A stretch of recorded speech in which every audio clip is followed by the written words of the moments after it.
Heç. Öleceğim. Yaxşı şeylerden danış. Neden danışın?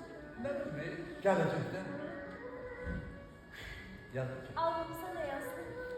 O da olacak elbette. Ben bilmirəm alnınıza ne yazdım. Çünkü ben bir insan oldum, ben okuyabilirim.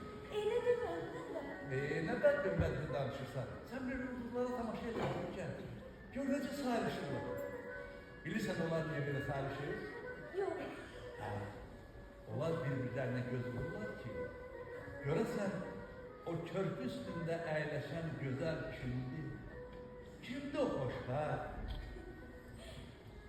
Elbette. Ha, Görürsen biz kocalanda da aile hem iki bu yerde olacak. yok, Hara gidecek? onu koparıp evimizin çanlarına. Yok yok. Değme. Koy kalsın yerine. Ya, koy kalsın yerine değil mi? Benim oğlum.